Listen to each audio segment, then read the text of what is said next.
It's a section at the beginning of the book, and Yolandi, the younger sister, it's her point of view. She's at her mother's apartment, trying to figure out how to help her sister. Her sister's in the hospital. Her older sister's in the hospital again after another suicide attempt, and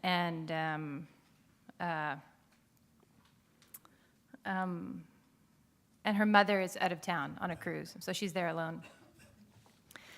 I bought Elf a shiny purple pillow the size of a rolled-up sleeping bag with silver dragonflies embroidered into the satin.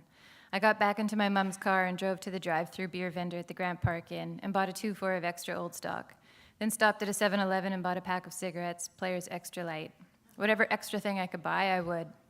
I bought an extra big O. Henry bar, too, and drove to my mother's high-rise apartment overlooking the Assiniboine River, where I hunkered down with my supplies, all ready to wait it out. It was spring breakup time when the ice on the river begins to thaw and crack, and large frozen slabs grind and scrape against each other and make a horrible screaming noise as they're dragged downstream by the current. Spring does not come easily to this city, which is Winnipeg, I should add. I stood on my mother's balcony, clutching the purple pillow with the silver dragonflies, shivering and smoking, plotting, thinking, trying to crack Elf's secret code, the meaning of life, her life, the universe, time, being, and drinking beer. I walked around the apartment looking at things belonging to my mother.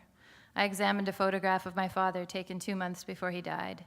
He was watching Will play baseball in a park, Little League. He had on his big glasses. He looked relaxed. His arms were crossed and he was smiling. There was a photo of my mom with Nora when she was a baby, a newborn. They were looking deeply into one another's eyes as though they were passing important secrets back and forth telepathically. I looked at a photograph stuck to the fridge of Elf performing in Milan. She was wearing a long black dress hemmed with staples. Her shoulder blades poked through the fabric.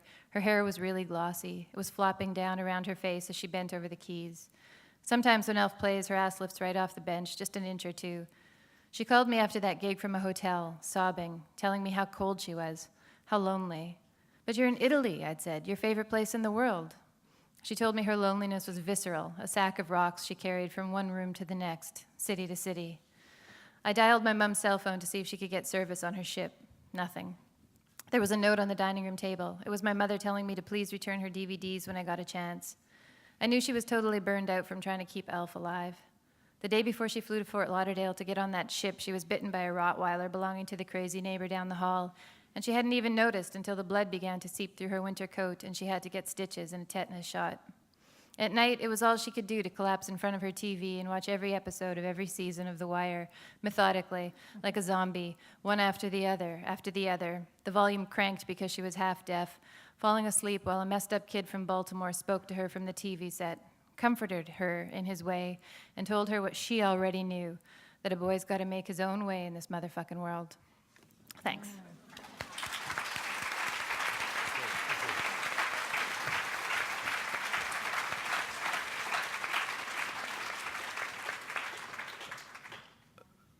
Lisa, were you asked to write the Secret series, or was it your clever idea?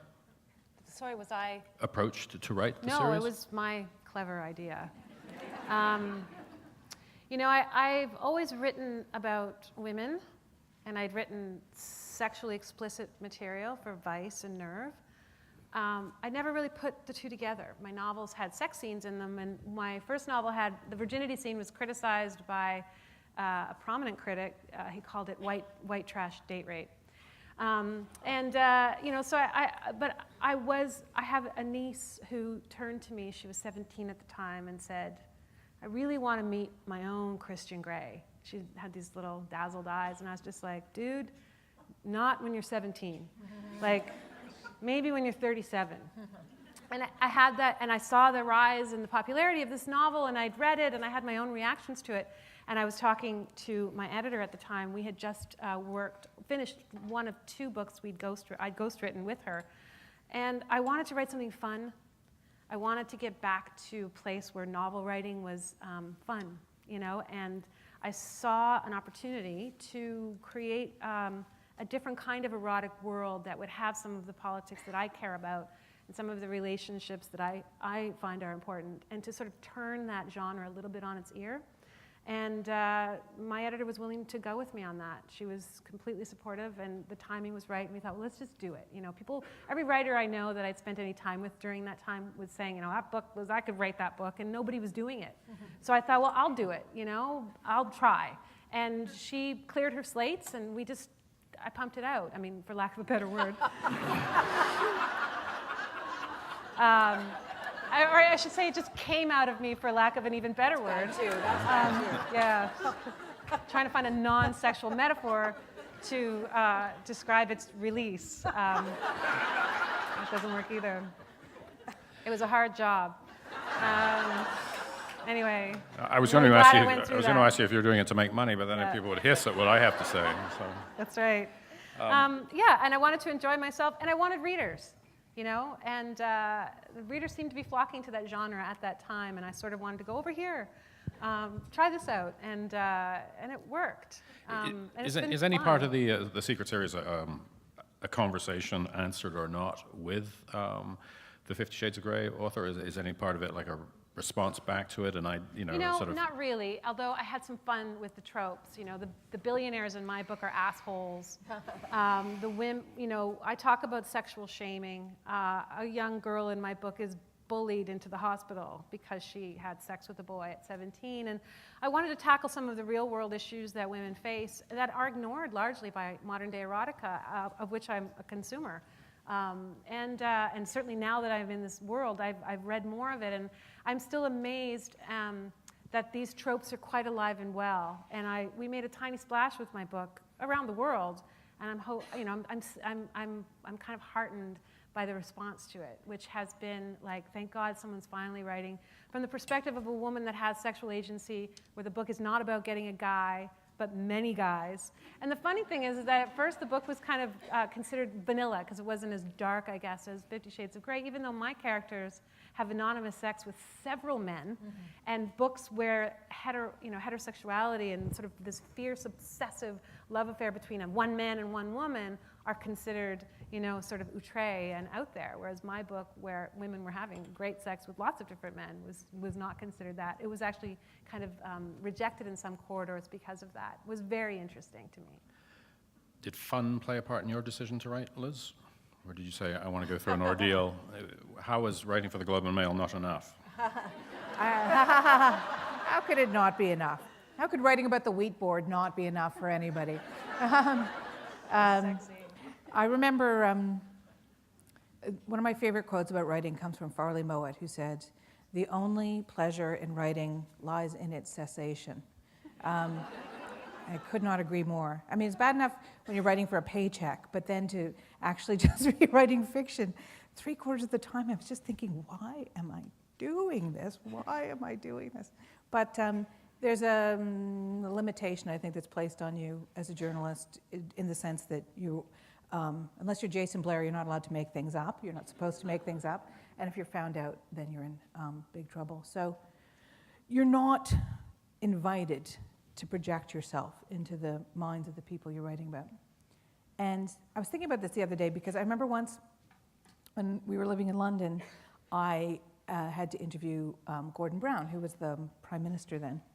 And I went, it was some G8 thing, and there were 3 or 4 other reporters there, and we were invited in to talk to him. And he's holding forth on some economic platform, and I looked down, and his fingernails are bitten way below the quick, like painfully so, to the point where I was looking at his hands and I was thinking, like, that must be painful to touch things. His nails are just gnawed like a wild animal's. And I thought, so what's going on with this man who so desperately wanted to be Prime Minister for so long and is now clearly so unhappy that he is there?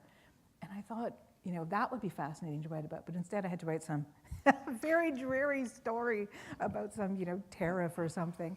They might have been bitten to the quick, because it might have been, I do remember him going on at length about how Britons were bored with salacious stories and wanted some seriousness in their lives. And I think like the next day, Prince Harry was caught at a nightclub here or something, and he was completely wiped, off the front page. That might have had him biting his nails a bit. Yeah, it might have. I think the fact that he wanted to punch Tony Blair in the face for almost 20 years probably had a lot to do with it too. But, he's a fascinating guy who finally got the job he desperately wanted, and it made him unhappy. And I think, that's a novel. That's not a newspaper story. Heather, in your close twins, Nicholas and Nushka, did they, the idea for them, were they always going to be twins? And as a little sort of sub-question, I wonder, are you aware of Gaëtan Soucy's The Little Girl Who's Too Fond of Matches? Yeah. Had you read that?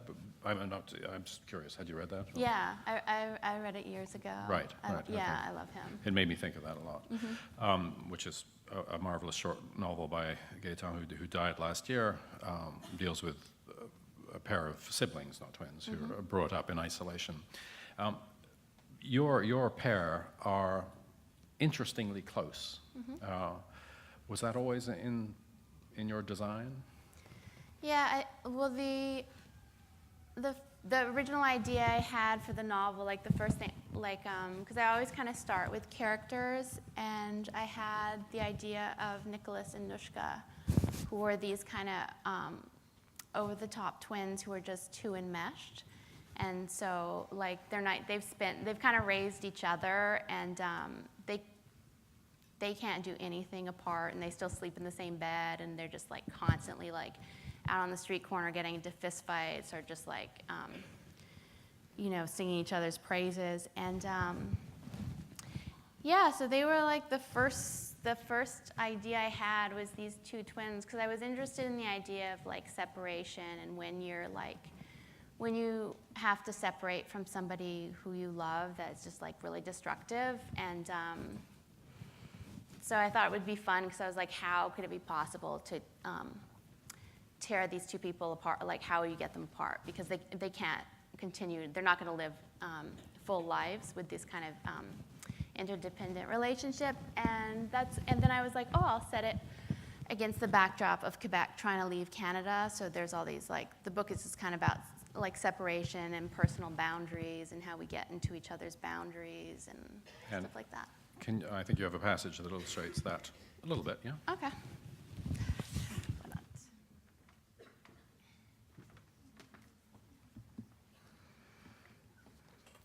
Okay, in this part of the book, actually, Nushka and Nicholas, they have a best friend who's kind of dating Nushka and is Nicholas's best buddy, and he is this really rich kid from Westmount who's slumming and has met the two twins, and he's just like totally enamored with them, because they're sort of like also like aristocracy, but the aristocracy of kind of the riffraff and Saint Laurent Boulevard. So he just wants part of their world. So this is a day where they all go out, because part of the novel too is just like Nicholas and Nushka, they can't stop like partying and having like a good time and grow up. So this is an example of them going out. Adam, who is the rich kid? Adam loved the attention we were getting. Adam had every intention of being on the news when he got older. He hadn't figured out what he was going to be famous for. At one point, about a year ago, when they first met, Adam and Nicholas had formed their own political party. It was called the People's People Party. Now they crawled in the apartment window with some posters of themselves that they had made at the photocopy store and were going to put up.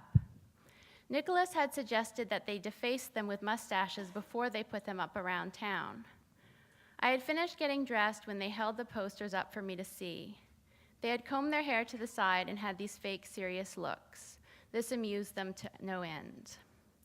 "We actually look really good as politicians," Nicholas said. "Do you think that politicians attract a lot of ladies?" "No," I said. "You can't sleep with anyone or do drugs, or they do an expose on the news."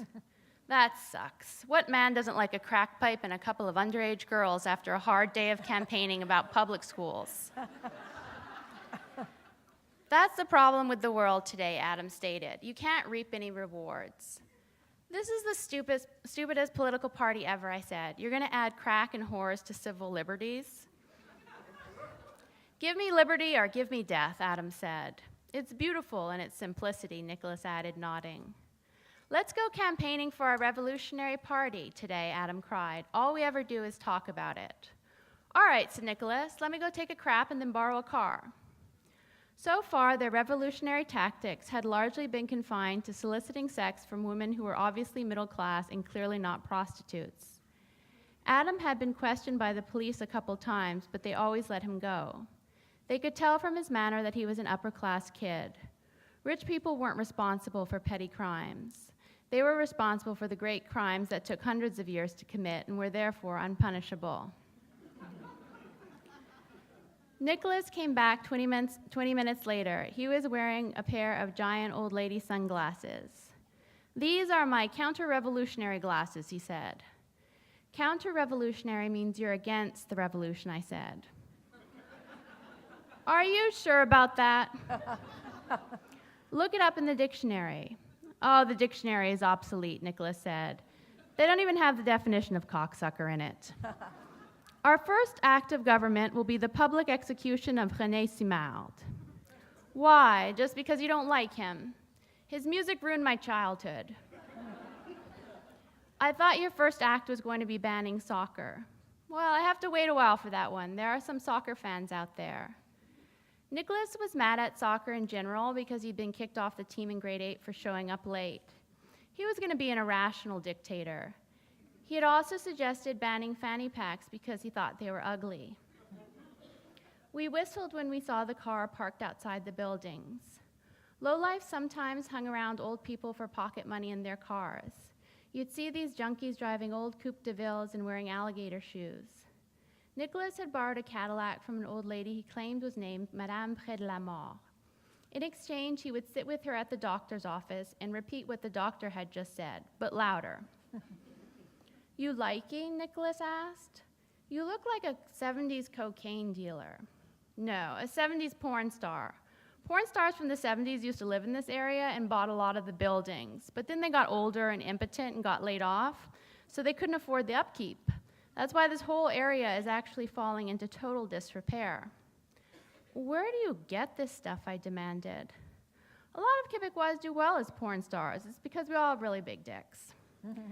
For some reason, Adam and I laughed at this ridiculous joke. We were going to be laughing a lot that afternoon. I could feel it. I looked at my first pile of homework on the floor next to the bed, which I was supposed to finish. I had promised myself that I would be really diligent about it, unlike when I had originally gone to school, but I decided I could put it aside just once.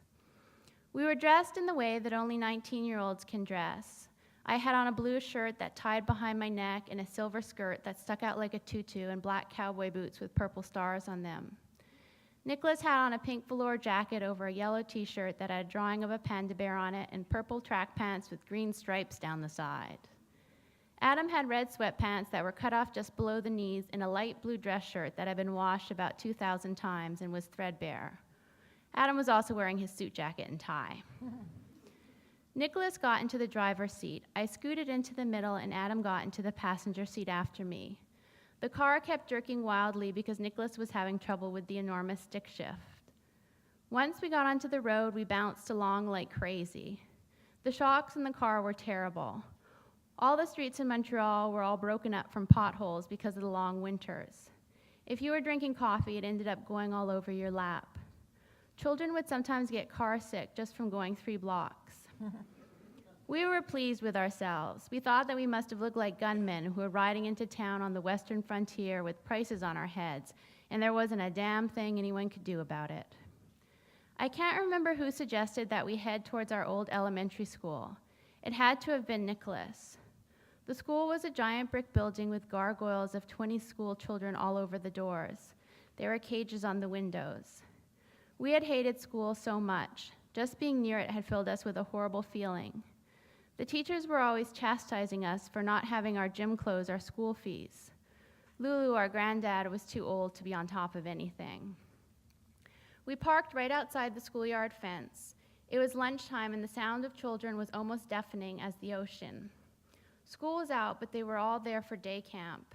They were singing their skipping rope tunes, wee tunes of resistance that had been passed down from one class to the other. They were probably singing our dad Etienne's skipping rope song. This is his song. I skipped out on my education. I was too smart for school. I skipped out on my bill payments. I was too cheap for those. I skipped out on my landlord. There were roaches in the sink. I skipped out on my court date. I have no time for prison. I skipped out on my woman, but she came and dragged me back. It's been 1 year, 2 years, 3 years. Adam reached over me to the back seat and grabbed a bullhorn from off of it. I couldn't even imagine where they had got it. But Nicholas and Adam were the type of boys that made friends easily, and they were both thieves, so just about anything could appear in the back of the car or out of their pockets. "Time to disseminate some knowledge," Adam said matter-of-factly. We opened the sunroof. Adam stood on the seat with his bullhorn. "Your teacher cannot search your locker without a warrant. Your teachers are part of a systematized, codified attempt to lower your self-esteem." I was amazed that he could get these statements out without cracking up. We would never have been able to do that in a million years. Nicholas used to start laughing while ordering a loaf of pumpernickel bread because the woman who worked there had a picture of the Pope on her kerchief. "You are sheep. Your brains are being fattened for the slaughter. They are teaching you lies, lies." The children all started gathering at the fence like fish trapped in a net. Their buttons were in the wrong holes, and the backs of their skirts were tucked into their underwear. Children their age were in awe of teenagers. We inhabited a brief period of time during which we mocked all authority and we could get away with anything. We were screaming and yelling as we gave birth to a new generation. They hung onto the gate, staring up at us, utterly transfixed. I stood up, stepping on Nicholas' bent leg like it was a footstool.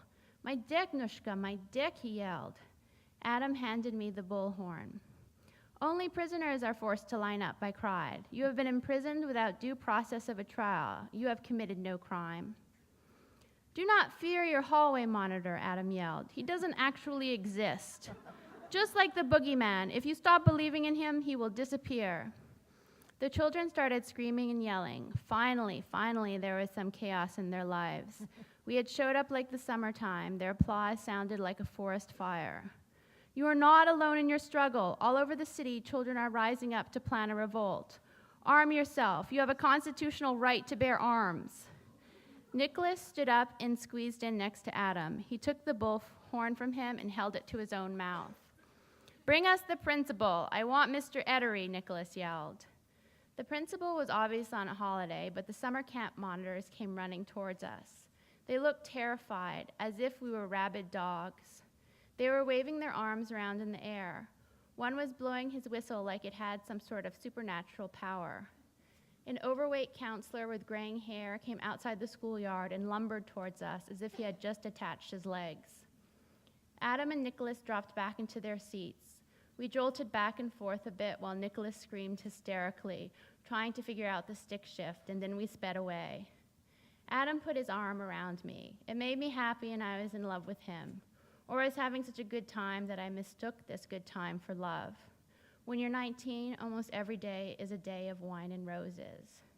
"Do you think they called the police?" I asked. "Who gives a shit?" Nicholas said. "I have dirt on all those teachers. At least 8 of them molested me." "No, they did not," I screamed in laughter. Thank you.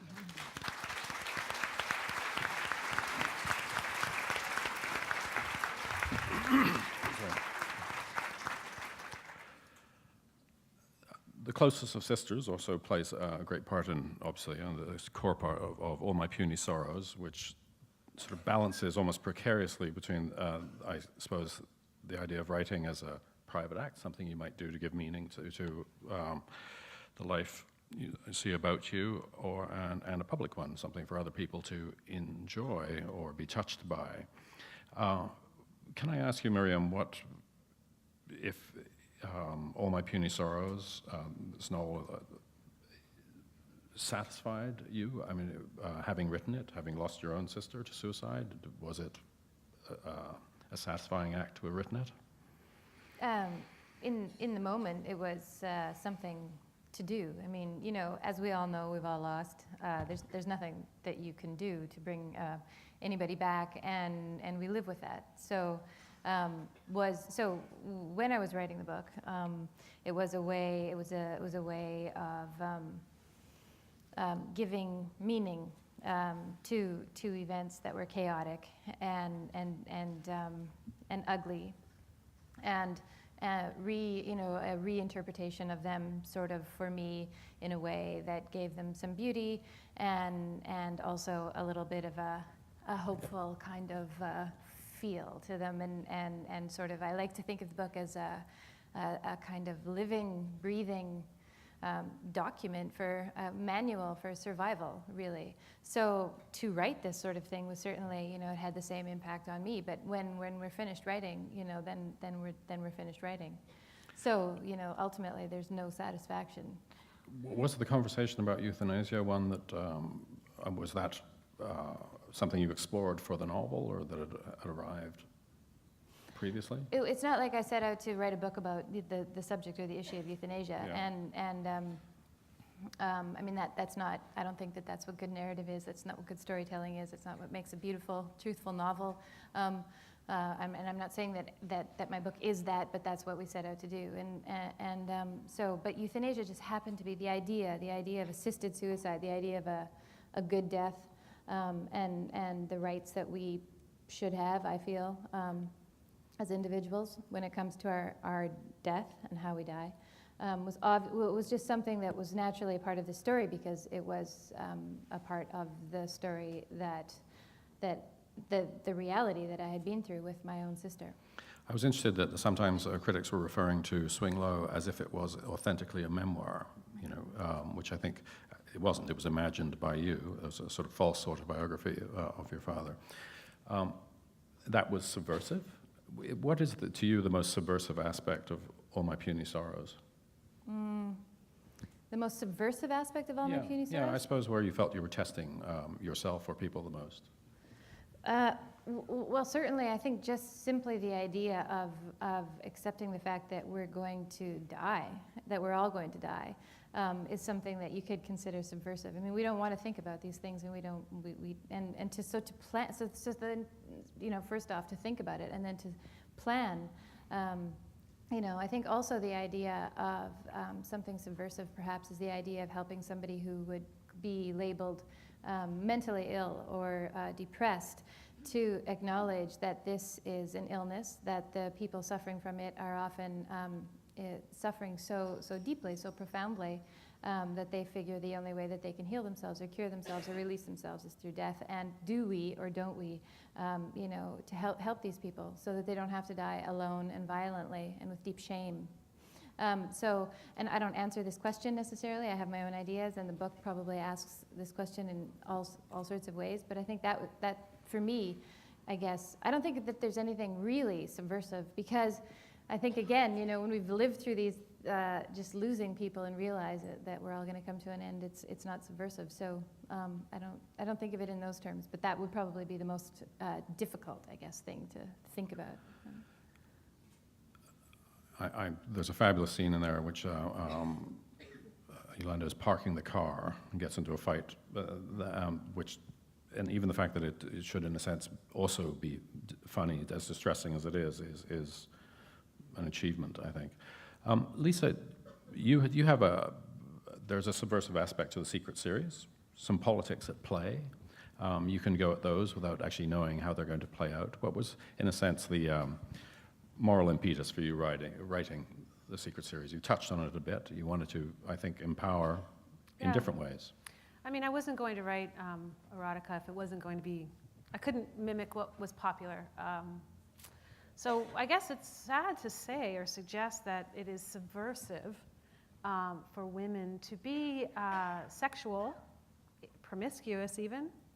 But we do live in an era still, and maybe it's just on Twitter, but I could be wrong, where this is still considered, and I think, Liz can also speak to this, kind of shocking that women's bodies, what we do with them, with whom we share them, is still so controversial. And I was so shocked still to even sort of dive into what I would almost consider to be a fun world, a genre, and yet it's rife with old ideas, and some new ones as well I'm starting to see. I didn't know a lot about it before I started writing Secret and becoming involved in the genre of erotica and the community of romance and erotica, which is filled with a lot of really forward-thinking, smart writers and women as well as men. But there's still the overwhelming tradition of heterosexual, somewhat old-fashioned, I guess. So it was subversive for me to write, I think, a book that didn't satisfy those tropes, but tried to sort of push at them. And then I also included in the narrative the subplot of sexually shaming a teenage girl to the point where she tried to kill herself, because it happens too frequently, and it makes me very angry. So I wanted to be able to include that in a lighter fare without sort of throwing it off tonally. And that was a tricky balance. And to satisfy a genre is much harder than I thought it would be. I was naive going into this, thinking, oh, I could write this. And it ended up becoming actually such a difficult nut to crack. And it's fascinating to me still, to the point where I'd like to keep at it, you know, and get better at it, because there are masters in this genre, and I love a good challenge. So, and I've just dipped my toes into it with these 3 books, but I think I was able to do it. I hear great feedback from people who are grateful and thankful that these are conversations that are being generated at my readings, instead of like, oh my God, he's so cute, I don't think you should have picked him. It's like, you know, that's fine and fun, and I like those books too, but I couldn't write one, and I'm glad to have these conversations, especially with young women. And there's something of a schism, I'm sure you'll accept, between the way your books are promoted and just how much narrative they provide. Yeah. You introduce a new character in this 3rd Solange volume. Faraday. I mean, it takes place in New Orleans, a city that I'd spent a lot of time in, and half my characters are African American. But the main character in book 3 is Cassie. She's the main character through all books, but part of the joy of Secret is you get to recruit a new character, and then the narrative goes back and forth between both sexual journeys. So for book 3, I came up with the character of Solange Faraday, who's an African American news anchor, neurotic, workaholic, who's sort of left her sex life aside while she raised her child and co-parents with her husband Julius, who still loves her. And you have a few pages, I think. I do. I mean, I could read Solange, or I could read the slut-shaming chapter. I'm not quite sure what, you know. Think of Solange and Okay, the atmosphere there, okay? Thank you. And I was sensitive to this. I'll just say quickly that you know, I'm white, and this is a character who is African American, who's black, and I got a lot of help from my best friend Lisa, who's black, who vetted this book thoroughly, thank goodness for me, because she caught a couple of things that were sensitive, you know, and I'll tell you one, which is kind of funny. I have my character Solange is also a singer. She let this part of her life die while she built her career, and she gets a fantasy in Paris where she gets to sing at a jazz club, and then also pair up with a very sexy young man who was picked by this group Secret to look a lot like her husband did 20 years ago. And they go off and have a little thing, and she walks into his really cool apartment in Paris and sees this old-fashioned porcelain sink and imagines him washing her hair in it. And my girlfriend Lisa, who's black, she's like, nuh-uh, no black woman sees that as hot. Like, her hair is her hair. And I mean, there's a number of things where I can be I'm a neurotic journalist. That's what I do for a living. I understand Solange from some perspectives, but I needed my girlfriend to kind of show me those bits and pieces to give the added veracity. And I'm so bloody grateful to her. I dedicated the book to her. Anyway, this is my introduction to Solange. I grew up in this house, so I knew every plane and corner, every nook and cranny, the cracks in the tile roof from hurricanes that failed to do more than bruise the siding, the grouting that needed tending to on the only stone porch on State Street.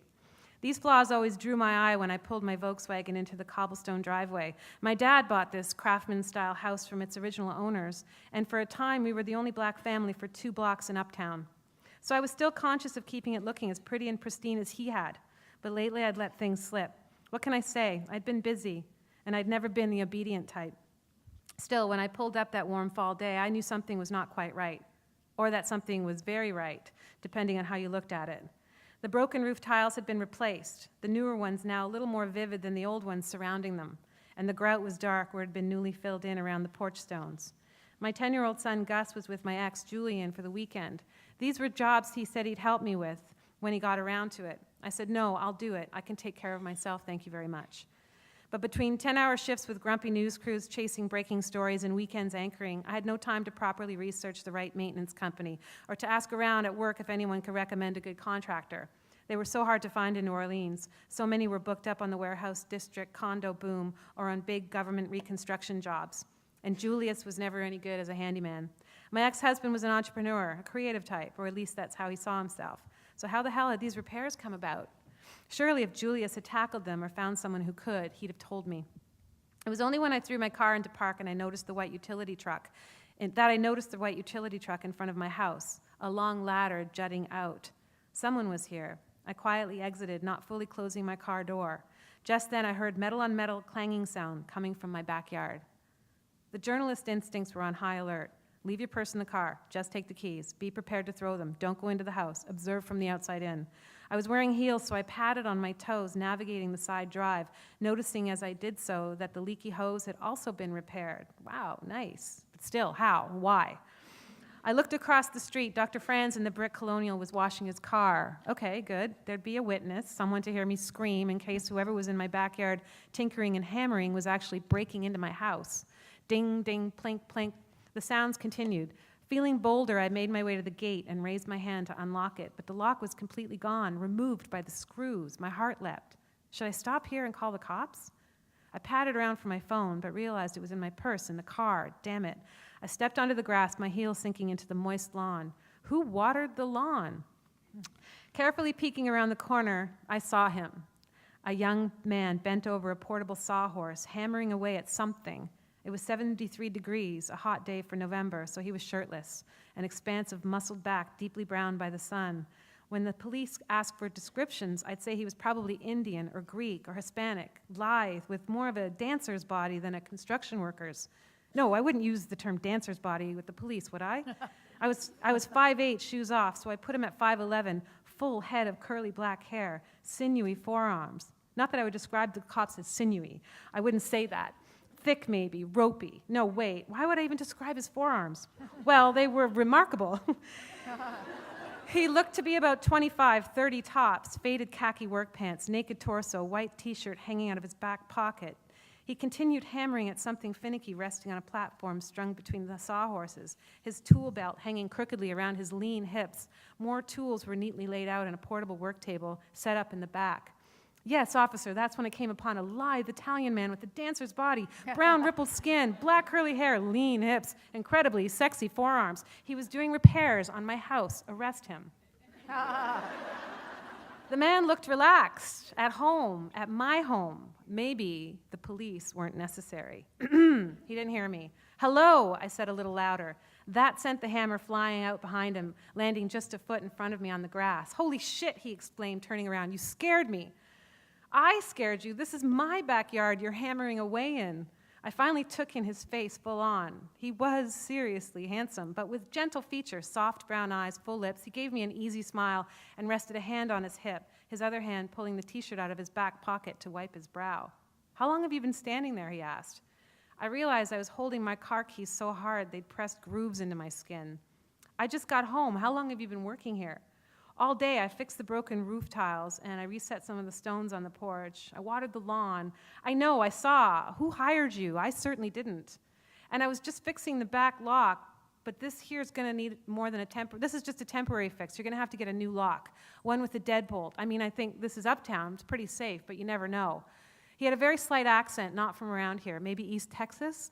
For me as a journalist, this instant awareness of details was an automatic skill, one I was known for. I took a step closer to him as he thoughtfully tilted his head. He was taking in my shoes, my legs, my waist, my breasts. I was wearing a blue silk blouse, a deep jewel tone, the same one I had worn to anchor the news that morning. I felt a current dance through my body, instantly warming me. Solange, this is a very young man, and you are a professional, a divorcee with a young son and a high-profile job in the city. It would not be fitting to flirt with this young man who is trespassing on your property, who is fixing your house, who is younger than you. Who are you and who are you hired? Who hired you? I repeated, a hand moving to rub my neck. I'm thirsty. I'm wondering if I can get a glass of water, maybe, and then I can tackle the leaky dishwasher. That is, if you'll let me into the house. He had swagger and a bit of game. Sounding firm but not angry, I said, you will remain thirsty until you tell me who sent you and what is it that you're doing on my property.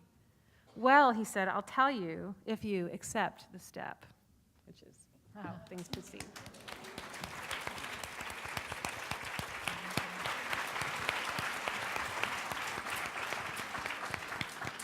I'm feeling very shortchanged in my relationship with my contractor It's hard to find. and the novel that I'm not prepared to write. Okay. That's every woman's dream. So thank you very much. So we have a couple of news anchors, well, not news anchors, but a couple of journalists. Francis is one, Elizabeth.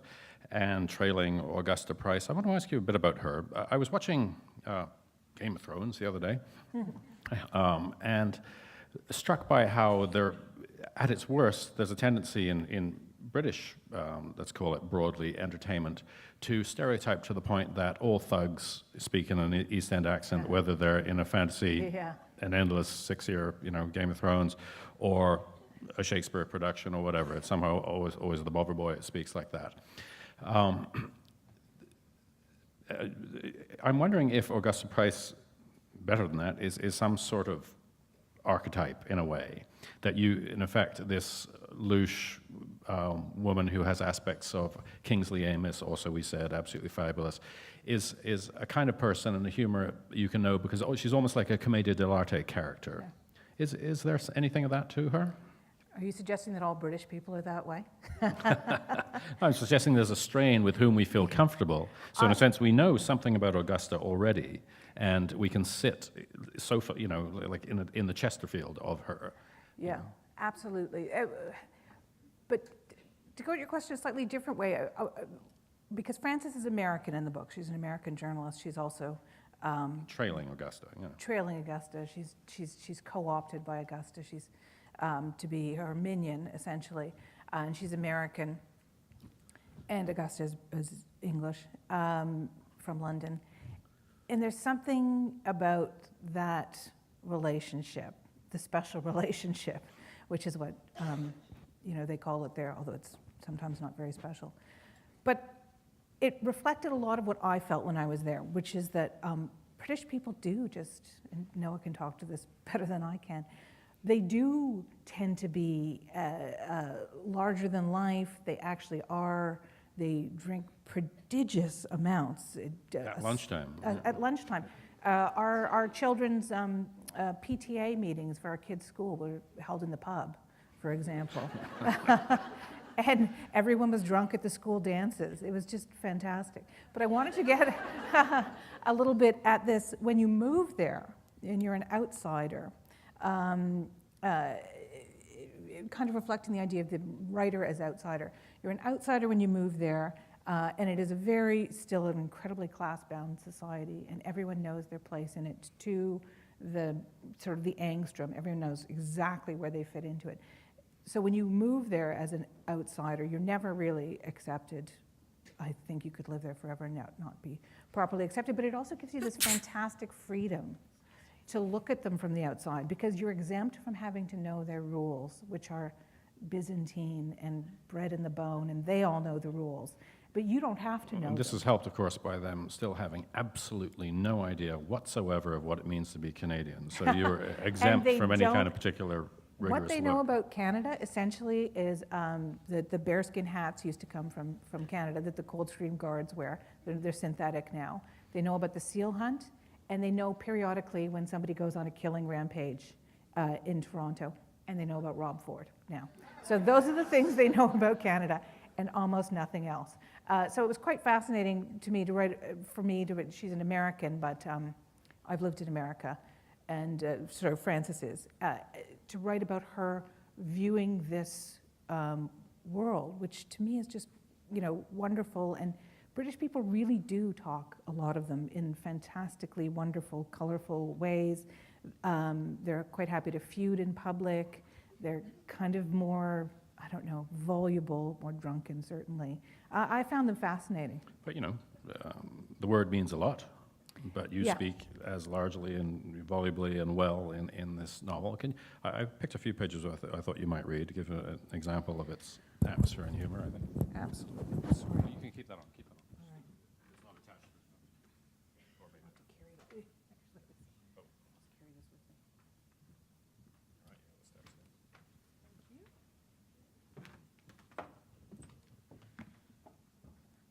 You should know that this is my first time, so be kind. It is literally my first time reading in public, so there you go. Oh, thank you. I have actually read before in public, like on buses and things, but not out loud. So you should know that. You should also know, I feel like I should get Noah to read this, because Augusta is English, so maybe he could do the Augusta voice. Just imagine a North London voice. So it's like instead of water and things like that. So in this segment, so you have two women who are, it's a comedy, by the way, but you have two women who, I wanted to write about failure a bit and about women and the crazy expectations that are put on them by themselves and by society at large. So you have two women who feel like they're failures, an older, a woman who's in her middle years, Augusta, and a woman who's younger, who's lost her job, and they embark on this kind of ridiculous road trip together to have revenge upon the man that Augusta feels has wronged her. You should also know that when I talk about the Saint-Tropez Motel in this chapter, when my husband and I lived in Los Angeles, we lived in an apartment building called the Saint-Tropez, and never was there more misleading advertising in the history of the world than that apartment building being called the Saint-Tropez. But anyway, okay. The sign above the cracked carport indicated that they had arrived at the Saint-Tropez Motel. That, said Augusta, pointing to the sign, is the triumph of hope over evidence. The taxi dropped them at an inglorious delta between the rapids of the 101 freeway and the sluggish current of the Hollywood Boulevard. Frances, thoroughly beaten, reached for her flat wallet. Augusta left the cab and stood on the sidewalk, watching the wind turn over a used condom in the gutter. "My God," she said when Frances joined her, "I love the glamour of Hollywood." They dragged their bags past an empty swimming pool where the paint sloughed off in great serratic flakes. Frances's shoulder dipped from the weight of a plastic bag filled with tiny bottles of wine, vodka, and whiskey. When they'd met in the lobby of the hotel and Frances had whispered that they had an hour to pack their bags, Augusta had shoved her back toward the elevator and said, "Right, plunder the minibar, and don't spare the liqueurs." They checked into the Saint-Tropez and found that their room overlooked the parking lot. They lay on matching twin beds, mini bottles clustered on the table between them. Together they watched through the filthy window as a woman on a mobility scooter pulled up, answered her phone, and began to negotiate the price of a blowjob. They were too numb to do much but watch. Frances rolled over and stared at her phone as if it were an oracle leading the way to salvation. She opened her Facebook page and reread the message from Stan. Augusta peered over her shoulder.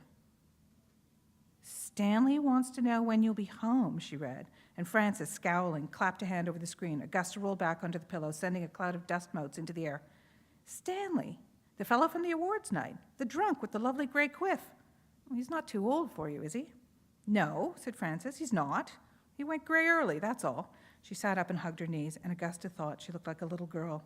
"It's not like men are beating down my door, Augusta. It's bad enough not to have a job or a home, but then not to have a boyfriend either.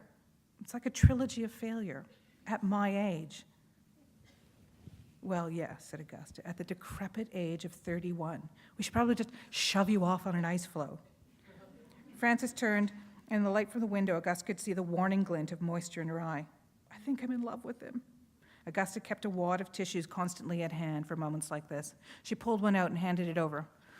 "If you're certain," she said. "If I'm certain," Frances wiped her nose. "God, you're just like my mother." "Then your mother must be a very clever woman with a magnificent bosom." The beep of an incoming message sounded on her phone, but Augusta ignored it. "I'm only worried that you might be confusing love for the man with the love for the life he gave you, a job that you adored. When you pine for him, perhaps you're just pining for that horrid newspaper. God knows why. You'd have a better life shoveling shit on the river bottom." Frances flopped back on the bed. "Oh, thank you for your advice, Dr. Phil. Truth be told, I never did finish my medical degree," Augusta said. Her phone beeped again, and with a curse, Augusta picked it up off the chenille bedspread, where it lay between two stains, one ancient and one quite fresh. Another message from Kenneth. Before he'd let her go after lunch, he'd made her promise that she would come to dinner at his house. The message contained his address and phone number. He'd signed off with a presumptuous X, as if there might be a kiss in their collective future. Augusta reached for the tiny bottle of white wine, handed it wordlessly to Frances. She chose a red for herself. They lay in bed watching the woman outside haggle for her services, scything the air for emphasis. Augusta's phone rang, and she snatched it off the bed and barked, "Oh, stop hounding me, you great knob!"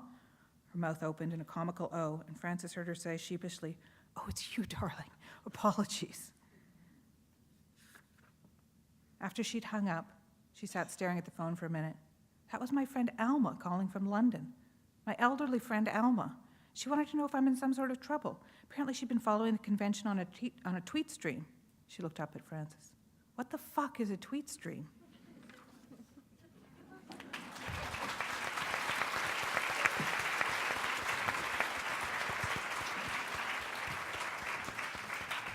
Just going to ask one more question, and I'm glad there's a microphone coming out after this. We'll open up to the floor for a few, and if you'd come up to the microphone in the center of the room, which has just been placed there, great. So, Donna Tartt wrote a great big fat novel, Little Goldfinch, and Hilary Mantel has been writing brilliant fat novels.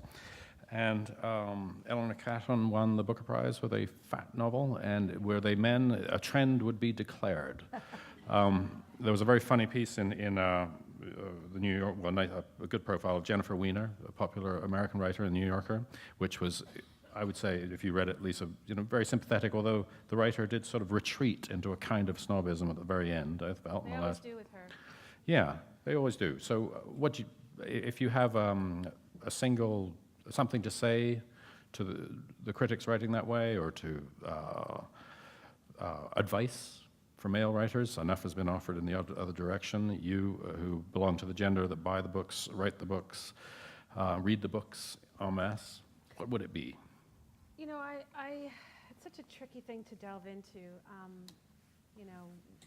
Taking chick lit seriously, or is Jennifer Weiner being ignored by critics, or are her books not up to the par of an Eleanor Catton or Donna Tartt? I mean, I don't know. I read for pleasure. Great pleasure. I read all sorts of books for pleasure. I'm reading Donna Tartt's book for pleasure right now, and I'm having the same experience and the same level of pleasure reading that book that I have when I've read In Her Shoes by Jennifer Weiner, which I really loved. It's a great book. What's the difference between Jennifer Weiner's book and Claire Massoud's The Upstairs Woman? I don't know, but there's a difference. I can't put my finger on it. And as a reader, I would go to those books for different reasons. Better or worse, it really depends. I got very angry this morning because I read the article that's out online by Vanity Fair, which is basically a compendium of critics shitting on the critics who loved Donna Tartt's The Goldfinch, which is just incredibly arrogant. I think I can't defend that. And the basic gist of this article was, if you like that book, you're an idiot, and you like YA. Which takes criticism to a dark, weird place, which isn't about the book anymore. It's actually judging the reader. So I don't know. I'm a passionate, committed, very talented reader, much more so than a writer. And I defend with my entire being what I like to read. And I really try my best not to shit on what other people like to read. And I think that's really the gist of it. I'll stop there. Heather, are you ever irked, as some of us are, or other concerns shield you from the phenomenon I'm describing? What's that?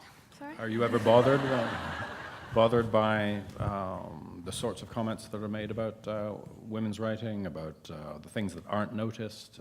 Is it an issue for you at all? Not, to be You can say no, that's honest, fine. no. I mean, I do. I have found it in, there is, I realized once it was an insult if you say that the majority of your readers are women, but I don't know where, I've just heard that insult. But generally, I don't know, I just don't pay attention to that stuff. Miriam, if you were would you have trotted down the corridor to someone teaching women's writers? Would you have been bothered by David Gilmour's remarks? Is this an issue at all? Yes, I would have been bothered by his remarks. Yeah, definitely. I don't know. Like you, Heather, I sort of feel I'm not entirely sure, because I'm not. We do our stuff, and we do our stuff, and we do our best, and we write the sort of stuff that that probably we want to read. And we, one question that I get asked a lot about this book in particular is, was it therapeutic for you to write? And I keep wondering if a lot of male writers are ever asked that question, ever. And I don't know, but I'd like to do a survey. Well, I can tell you that writing my far less successful book about war was at some point. I'm glad I'm over it, but it was a kind of therapy. So, you know, I'll answer the question unasked. Elizabeth? I was just going to say there is an assumption that's made that when men write about interior lives and domestic scenes, Jonathan Franzen or whatever, they're assumed to be writing about something much larger. They're assumed to be writing about, you know, the state of America or something. But when women write about interior lives, it's a domestic novel, you know? And you can't be echoing the greater issues of our day. And that's something that's always bothered me. I'm fascinated by the debate that's broken out over YA. I never would have thought that that would be the spark for, which you can sum up a little bit if you want. Yeah. No, I just want to, if anybody is tweeting out there on the tweet stream, I think now is the moment to point out that Elizabeth Renzetti's novel, based on a true story, is a superb examination of the British-American special relationship. Yeah? Okay. That's right. Yeah. It's global. Yeah, it is. It's all about nuclear disarmament and geopolitics. Exactly. Yeah. And the wheat board. Right. All right. Are there any questions from you who've kindly sat through and I hope enjoyed this evening? Sure. I had to bribe my audiences when I go on tours with T-shirts for the first person brave enough to ask, but this woman doesn't need one. Hi. After you. Thank you for being here. I really enjoyed listening to all of you speak. May I call you Miriam, Miss Taves, however you like to be called? Okay, thanks. I'm a big fan. I've read all your work except for the newest one. We bought one today. And when my wife and I were going to have our daughter, we didn't end up naming her, but we thought about naming her Summer Feeling. So thanks for that. And Awesome. this is a question for you just because I know your work, and none of you other women, I'm sorry to say, not yet, do I know your work. But when you're writing, first of all, do you collect images as you go about your days? Like, do you keep them in a notebook, or do you write them down? Or when you're struck by something that you think might end up in one of your works, do you keep a record of that? Or do you just hope that the muse will hold on to it and bring it back when you're in front of your computers? And then when you go to edit those things, like, do you sometimes struggle over changing like an adjective that you might, obsess over, or it's not quite the right thing, and then when you're editing, do you go back and... this sounds like a whole three-month course, so sorry, we'll keep it to the first one, okay? The question is, do you collect the things, and when you edit, do you women edit like that, agonize over words you've chosen or paragraphs or whatever? I write everything down all the time. Right now, I haul my bag around with me all the time. Doesn't matter how heavy it is and how, I have so many notebooks in my bag right now as I speak, as we speak, and pens, and I don't know what I would do if I didn't have a notebook on me to write down the details, and I go back to them, and I go back to them. And the interesting thing about that, when I go back to my notebooks, is that I find these recurring themes, recurring patterns that I didn't even necessarily know that I was that I was obsessing over, and that's fascinating to me. And then the questions that I need to address in my work become apparent to me. So it's really, really, really useful. And in terms of the tinkering and the obsessive changing and changing back and changing, yeah, absolutely, like crazy. I could go almost insane, until the very end. My editor would attest to that, calling, can I just change this? Can I just change this? And these, like 11th hour appeals, and well, no, now the book's going to press. No, it's not, stop. Like one more change, one more change, until finally, it's like, Miriam, you can't do any more. This is it, it's over, it's done. And then this strange kind of miraculous thing happens, and I just go, okay, then it's done, I can't do it. Thank you. Yeah. Lisa, do your children have to watch out for you taking notes? Well, I don't have children. Oh, sorry. But I have made notes about imaginary children. I have a file on my desktop, and I have scribbled things on receipts. I always mean to carry a notebook around. I have a really good memory, but I do carry it home and throw it on my desktop. And I have this, and it's a weird file. Like I always think about, what if I died? What would they do with this? It makes no sense. It's like point form, one paragraph. Man goes into the thing, but then this happens and that, and then there's something completely disjointed. There's no organization to it. And I had a really good file, because it can go 3 or 4 pages, and there's a bunch of them. but I saved it under idea with a D at the end, like just very quickly, and it was like idea'd, and then I could never find it again because I misspelled it. But years later, I found it because it's just in programs, because I don't have computer acumen, and it just goes, like, you know, you save something and it just goes away.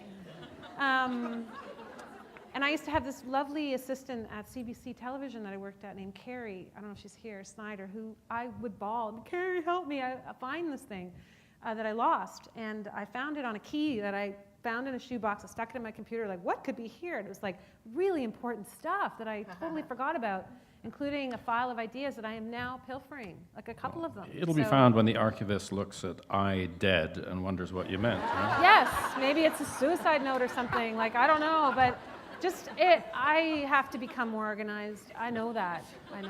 Ma'am? Hi, my name's Robin, so I hope we're on a first name basis here. First of all, Noah, thank you for insisting that literary arts be a bigger part of Luminato. Thank you. Fantastic. And thank you all for being here. And Lisa is a former neighbor of mine. Oh, hi. Hi. Yes. Hi. So nice to see you. And Robin. it's great to see you and all of you. Before I ask my question, I just want to tee it up a bit. So number one, when I read a book, I don't look at the author first. I look at the author after I've read the book and I do research. So I don't know if I'm reading a male writer or a female writer or a transgender writer or whatever. I don't know how other people feel about that, but I think it's an important note to make, number one. So number two, Lisa, you know about the Secret series, which I was privy to in its development, in its infancy. I lost my mind that year. You were very much a part of that. Yes, there might be one or two. I remember a few crying sessions in the hallway. Yeah, and there might be one or two images in there that I shared with you. Anyway, I was curious about the marketing of the book because, as I shared with you when we saw each other fairly recently, my 82-year-old mother lives in an adult community in South Central New Jersey, surrounded by 20 other communities of about 2,000 women and men. There is a woman saying behind you. I don't mean to be, but Oh, so sure, just, sorry. Okay.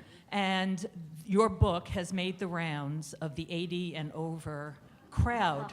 So I'm just wondering, was that a target market for you? Or would you consider writing something that speaks to what they call the old, the very old being over 90? I don't want to belabor it too much. I think one of the other subversive aspects to my particular trilogy was that the characters were mostly over 30, some were 35, some were as old as 41, and having sex.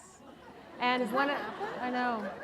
And the character at the end of the third series is 56 when she finally gets together with a younger man. Amen. So shocking. I don't have anything to do with marketing my books.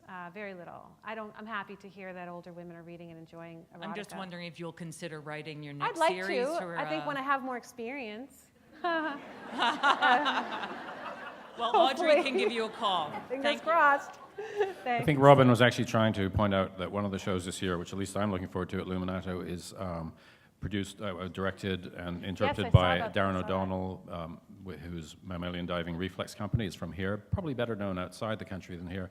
And he's doing All the Sex I've Ever Had, the international edition, in which basically elder people recount their sex lives. And everybody's very excited about it. Slutty. That's a tip. Okay.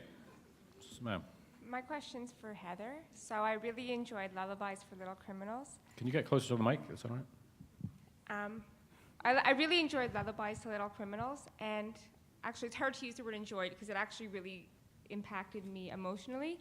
And there was parts of the book when I saw things happening to the main character, and I actually had to put the book away for a month and come to terms with stuff and then get back to it and read it because it was just too hard to read, and I just had to wrap my head around things.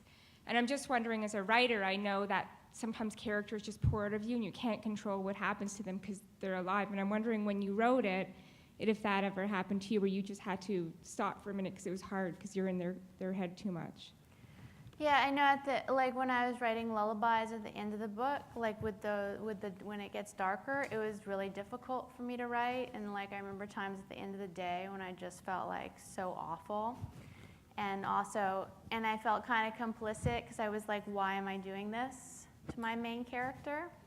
But I also felt like I didn't want to have the main character kind of shielded from everything that happens in the world. Like I wanted just her to have all the worst things happen to her that, because this is kind of, it just happens in that world. And then for her to still remain like full of grace. So it was like that, it was like a conscious decision, but it was also like some of the scenes were incredibly difficult to write. I'm going to actually stop us there because I want you to have time to, as I say, visit Ben, maybe buy a book. It's a nice gesture and a good thing for you to do, more than a gesture, to actually read it. But, and you'll be able to approach the authors. We'll be signing at the back of the room. You'll have a moment to ask those questions you may not have been able to hear. I want to thank the Toronto Public Library and Luminato, and of course, Heather O'Neill, Miriam Taves, Lisa Gabriel, and Elizabeth Renzetti, and you for coming. Thank you.